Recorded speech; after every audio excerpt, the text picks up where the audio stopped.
قل هاتوا برهانكم إن كنتم صادقين.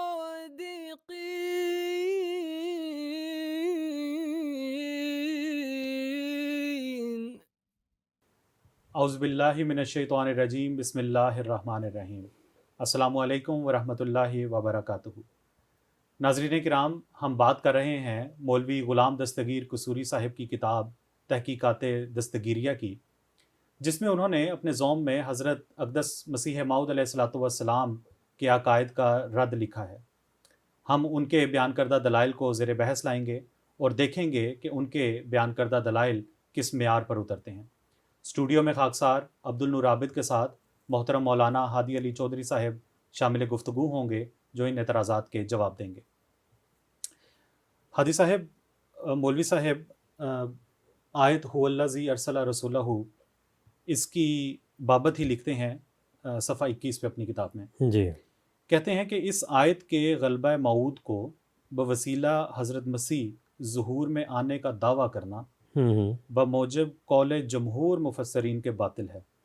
اس پہ ہم پہلے بھی پروگرام اپنے کر آئے ہیں، جی، تو اس میں انہوں نے بڑا موٹا لفظ استعمال کیا تھا، جمیع مفسرین، اور یہاں پہ جمہور کا لفظ۔ اچھا، کہتے ہیں کہ کیونکہ یہ غلبہ سرور عالم صلی اللہ علیہ وآلہ وسلم کے ظہور پر نور سے حاصل ہو گیا، اور آپ صلی اللہ علیہ وآلہ وسلم پر نعمت الہی تمام ہو چکی، جیسا کہ آیت الیوم اکملت، یہ پوری آیت ہے، اس پر شاہد ہے۔ جی۔ اس کے بارے میں کیا فرماتے ہیں؟ تو اگر غلبہ ہو گیا سارا کچھ، تو مولوی دستگیر صاحب کیا ادھر ادھر کر رہے تھے؟ کبھی اس فرقے کے پیچھے، کبھی اس کے۔ غلبہ ہو گیا، بس ختم ہو گئی بات، کیا کرنا پھر؟ جی بالکل۔ بسم اللہ الرحمن الرحیم، نحمدہ و نصلی علی رسولہ الکریم و علی عبدہ المسیح الموعود۔ ناظرین، یہ جو بات ہوتی ہے کہ دین مکمل ہو گیا اور نعمت تمام ہو گئی، الیوم اکملت لکم دینکم و اتممت علیکم نعمتی و رضیت لکم الاسلام دینا، اس کو جس طرح پیش کیا جاتا ہے، یہ سوائے ایک نعرے کے اور کوئی حقیقت نہیں ہوتی، کیونکہ تکمیل دین اور اتمام نعمت کا تقاضا ہے کہ اس کا فیض بھی جاری ہو، اس میں جو اللہ تعالیٰ نے طاقت رکھی ہے اتمام میں اور تکمیل میں، اس کا اثر امت پر ظاہر ہو۔ لیکن یہ کہنا کہ ظہور مسیح، یہ جو غلبہ ہے یہ مسیح کے ظہور میں مسیح کے ظہور کے وقت آنے میں اس غلبے کا ہونا، یہ قول جمہور مفسرین کے باطل ہے، یہ ایک جھوٹا دعویٰ ہے۔ اس کو ہم ایک پروگرام میں سب پر واضح کر رہے ہیں کہ مفسرین تو اس کو مسیح موعود کے حق میں بتاتے ہیں، مہدی موعود کے ذریعے بتاتے ہیں کہ اس کے ذریعہ ہونا ہے، اور رسول اللہ صلی اللہ علیہ وسلم نے خود فرمایا یہلک اللہ فی زمان علم اللہ کلہ۔ تو اکمال دین اور اتمام نعمت سے مراد یہ نہیں ہے جو یہ سمجھتے ہیں کہ اب بیٹھ جاؤ، اب اور غلبہ کچھ نہیں ہونا، جو کر دیا رسول اللہ صلی اللہ علیہ وسلم نے کر دیا۔ رسول اللہ صلی اللہ علیہ وسلم تو بات چلانے کے لیے آئے تھے، تمام ادیان پر اسلام کو غالب کرنے کے لیے آئے تھے، اور اس غلبے میں جو آگے اعلیٰ کار بننا تھا وہ مسیح موعود اور مہدی موعود نے بننا تھا۔ لیکن درمیانی زمانے میں ایک اور سلسلہ مجددین کا تھا، آپ کی پیشگوئیوں کے مطابق اولیاء اللہ ائمہ تھے، علماء تھے جو ورثۃ الانبیاء کے تحت تھے، علماء امتی کا انبیاء بنی اسرائیل تھے، ان کا آنا عبث نہیں تھا، بے وجہ نہیں تھا، فضول نہیں تھا۔ لیکن جہاں تک یہ تمام نعمت اور تکمیل دین کا تعلق ہے، یہ کوئی نئی بات نہیں ہے، یہ پہلے بھی واقعات ہو چکے ہیں تمام نعمت کے۔ دیکھیں حضرت یوسف علیہ السلام کو اللہ تعالیٰ فرماتا ہے وَيُتِمُّ نِعْمَتَهُ عَلَيْكَ كَمَا أَتَمَّهَا عَلَىٰ أَبَوَيْكَ إِبْرَاهِيمَ وَإِسْحَاقَ یتم نعمتہ علیکہ وعلی آل یعقوب کما اتمہا علی ابویک من قبل ابراہیم و اسحاق۔ یہ سورہ یوسف کی آیت نمبر 7 ہے۔ اب یہ دیکھیں کہ اللہ تعالیٰ فرماتا ہے تجھ پر بھی نعمت تمام ہوگی، آل یعقوب کے پر بھی ہوگی، جس طرح کہ ابراہیم اور اسحاق علیہم السلام پر ہوئی۔ 4 دفعہ یہ اس زمانے میں تمام نعمت ہو چکی ہے، تو یہ نیا واقعہ نہیں ہے اسلام پر۔ پھر حضرت موسیٰ علیہ الصلوۃ والسلام کے بارے میں اللہ تعالیٰ فرماتا ہے ثم آتینا موسیٰ الکتاب، ہم نے موسیٰ علیہ السلام کو کتاب عطا کی، تماماً الذی احسن و تفصیلا لکل شیء، ہر اچھی بات پر، احسن چیز پر وہ تمام تھی، اور ہر چیز کی اس میں تفصیل موجود تھی۔ یہ سورۃ الانعام کی آیت نمبر 155 ہے۔ اس تمام نعمت کے بعد بھی موسیٰ علیہ السلام کو کتاب ملی، لیکن فرمایا وَقَفَّيْنَا مِن بَعْدِهِ بِالرُّسُلِ، حضرت موسیٰ علیہ السلام کے بعد رسولوں کا ایک سلسلہ جاری ہوا۔ یہ اس تمام نعمت کا ایک فیض تھا، یا اس مکمل نعمت کو آگے چلانے کے لیے اللہ تعالیٰ نے ان نبیوں کو بھیجا۔ اور جب یہی نعمت مکمل اور تمام ہوتی ہے، دین مکمل ہوتا ہے، تو ویسے چھوڑ دیا جائے گا؟ یہ خدا تعالیٰ کی منشاء کے خلاف ہے، قرآن کریم کی منشاء کے خلاف ہے، رسول اللہ صلی اللہ علیہ وسلم کی پیشگوئیوں کے خلاف ہے۔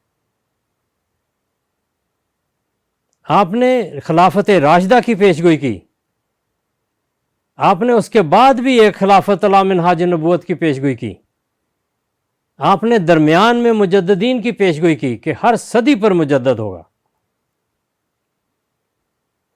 مکمل دین کے بعد ان کی کیا ضرورت تھی؟ اس دین کو کامل کرنے کے لیے، اس دین کے فیض کو نمایاں کرنے کے لیے، لوگوں پر ظاہر کرنے کے لیے، اور اس کو ثابت کرنے کے لیے دیگر ادیان پر یہ سارا سلسلہ تھا جو چلایا گیا، اور رسول اللہ صلی اللہ علیہ وسلم نے اس کی پیشگوئیاں فرمائیں۔ ان پیشگوئیوں کو رد کر دینا اور بیٹھ جانا کہ موعود غلبہ ہو گیا، اس کے بعد کچھ نہیں ہوگا، صرف وہ پیشگوئیاں پوری ہوں گی جو فتنوں کی ہیں، جو خرابیوں کی ہیں، جو بیماریوں کی ہیں۔ آدمی ان کو پڑھیں، دیکھیں، کسی بھی سایہ ستہ ہو یا کنز المال ہو، کتاب الفتن پڑھ کے دیکھیں، اتنی برائیاں، اتنے وہ سارے نشاندہی کی ہے رسول اللہ صلی اللہ علیہ وسلم میں کہ انسان کانوں کو ہاتھ رہا ہے، اور ہم دیکھتے ہیں کہ وہ ہو رہی ہے۔ علماء شرابیں پی رہے ہیں، ناچ کر رہے ہیں، ان برائیوں میں نہیں جاتا، تکلیف دہ تفصیل ہے، مگر وہ ساری برائیاں آپ نے بتا دی، دجال کا بھی بتا دیا، سب سے بڑے فتنے کا، اور علاج کوئی نہیں۔ یہ کس طرح ہو سکتا ہے؟ دین مکمل ہونے کے باوجود قرآن کریم ایک مکمل اور قیامت تک جو حتمی کتاب ہے وہ نازل ہو چکی، اس کے باوجود رسول اللہ صلی اللہ علیہ وسلم نے جو پیشگوئیاں فرمائی، ان کی کوئی حکمت ہے، ان کی کوئی وجہ ہے، ان سے انکار کرنا کفر ہے۔ رسول اللہ صلی اللہ علیہ وسلم کی کسی بات سے انکار کرنا کفر ہے، آپ کا انکار ہے۔ اب یہ جو سورۃ مائدہ کی آیت ہے، الیوم اکملت لکم دینکم واتممت علیکم نعمتی، غالباً 7 نمبر آیت ہے، یہ عرفہ کے مقام میں نازل ہوئی ہے، آپ کی وفات سے 81 دن پہلے۔ لیکن تفسیریں یہ بھی بتاتی ہیں کہ اس کے بعد بھی ایک سورت نازل ہوئی ہے، سورۃ النصر۔ اگر دین مکمل ہو گیا تھا تو وہ سورۃ النصر کیوں نازل ہوئی؟ اس سے پتہ چلتا ہے کہ مکمل ہونے کے وہ معنی نہیں جو یہ نعرہ بنا دیتے ہیں۔ اس سے مراد ہے کہ دین ایک چیز موجود ہے، اس پر عمل کریں گے تو انتہا تک پہنچیں گے، اس کے بعد جو کچھ اصلاح کے کام ہونے ہیں، تربیت کے کام ہونے ہیں، تجدید دین کے کام ہونے ہیں، غلبہ اسلام کے کام ہونے ہیں، قتل دجال کے کام ہونے ہیں، یہ سارے جو ہیں وہ اس کے بعد ہونے ہیں، مگر دین اپنی جگہ ایک کامل ہے، اس میں کسی قسم کی کمی نہیں۔ خالی ہاتھ تو نہیں بیٹھ جانا۔ یہ دیکھیں، تفسیر روح البیان ہے، 10 نمبر جلد ہے، اس میں وہ بیان کرتے ہیں کہ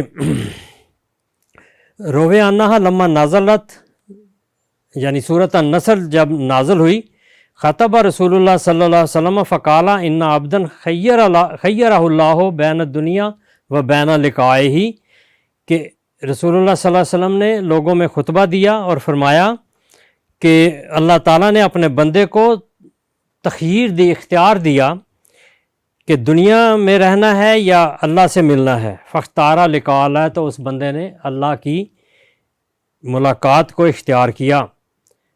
جب یہ حضرت ابوبکر رضی اللہ عنہ کو پتہ چلا تو آپ نے فرمایا کہ ہمارے نفس ہم فدا ہیں آپ پر، ہمارے نفوس فدا ہیں، ہمارے اموال اور آباء و اجداد اور ہمارے اولاد آپ پر فدا ہے. آپ نے حضرت فاطمہ رضی اللہ عنہ کو بلایا اور ان کو بتایا کہ مجھے میری وفات کی خبر دی گئی ہے. تو یہ صورت بالکل وفات کے قریب نازل ہوئی ہے. اسی طرح حضرت علی رضی اللہ عنہ سے روایت ہے، لما نزلت هذه السورۃ مرض رسول اللہ صلی اللہ علیہ وسلم فخرج الی الناس فخطبهم، کہ جب یہ صورت نازل ہوئی اس وقت آپ مرض میں تھے، آخری مرض میں تھے، تو آپ لوگوں کے پاس آئے. فخطبهم ودعهم اور انہوں نے الوداع کہا، ان سے خطاب کیا اور انہیں الوداع کہا. ثم دخل منزل فتوفی بعد ایام، تو اپنے گھر چلے گئے اور 1-2 دن بعد آپ کی وفات ہو گئی. تو یہ جو کہنا کہ آخری صورت اتمام ہو گیا، اس کے بعد بھی صورت نازل ہوئی ہے، تو یہ الگ بحث ہے کہ نازل ہوئی یا نہیں ہوئی. اگر نہیں بھی ہوئی پھر بھی تکمیل دین اور اتمام نعمت کا یہ مطلب نہیں ہے کہ اس کے بعد ہاتھ چھوڑ کر بیٹھ جاؤ. اور جو بیماریاں ہیں، جو فتن رسول اللہ صلی اللہ علیہ وسلم نے بیان فرمائے ہیں، وہ سارے ظاہر ہونے ہیں اور ہوئے اور ہو رہے ہیں، ہمارے سامنے موجود ہیں، اور جو علاج ہے اس کا لوگ انکار کرتے ہیں. تو یہ جو اکمال دین ہے یہ اس کا حصہ ہے جو آخری زمانے میں بھی کام ہونے ہیں. اور غلبہ دین جو ہے یہ غلط بات ہے کہ جمہور کے مطابق، جمہور علماء کے مطابق یہ رسول اللہ صلی اللہ علیہ وسلم کے ذریعے تھا، آپ کے ذریعے اول طور پر تھا، لیکن اس کو آگے اتمام تک پہنچانا یہ اس اتمام نعمت اور تکمیل دین، اکمال دین کا ایک خاصہ ہے. وہ قوت قدسیہ ہے جس کا قرآن کریم میں کئی دفعہ ذکر آیا ہے کہ اللہ اور اس کے رسول کی اطاعت سے یہ سارے درجے بھی مل سکتے ہیں اور وہ اصلاح کے کام بھی ہو سکتے ہیں. سورہ جمعہ میں تزکیہ نفس، تلاوت آیات، یہ ساری چیزیں شامل کی گئی ہیں. یہ سب آخری زمانے سے، آخرین سے تعلق رکھنے والی. تو یہ جو مولوی غلام دستگیر صاحب نے یہ بات کی ہے یہ درست بات نہیں ہے کہ یہ غلبہ آئندہ نہیں ہوگا بلکہ رسول کریم صلی اللہ علیہ وسلم پر ہو گیا. وہ تو ابتدا تھی، وہ تو بیج تھا، وہ تو ایک ایسا بیج تھا جس سے تنا وار درخت ہو کر ساری دنیا میں پھیلنا تھا. اور حضرت مسیح موعود علیہ الصلوۃ والسلام نے آخری زمانے میں آ کر رسول اللہ صلی اللہ علیہ وسلم کی نمائندگی میں یہ کام کرنا تھا، اور وہ کام شروع ہے اور ایک عروج پر ہے اللہ کے فضل سے. دنیا کی قومیں اس درخت کے نیچے اب پناہ لے رہی ہیں، ہر قوم اس چشمے سے پانی پی رہی ہے. وآخر دعوانا ان الحمدللہ رب العالمین. جزاکم اللہ احسن الجزا حادی صاحب. ناظرین کرام، اگلے پروگرام میں ایک نئے اعتراض کے جواب کے ساتھ آپ کی خدمت میں حاضر ہوں گے.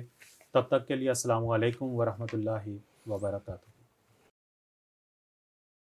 صف دشمن کو کیا ہم نے بہجت پامال، سیف کا کام قلم سے ہی دکھایا. احمدیہ مسلم جماعت اسلام میں نشت ثانیہ کی الہی تحریک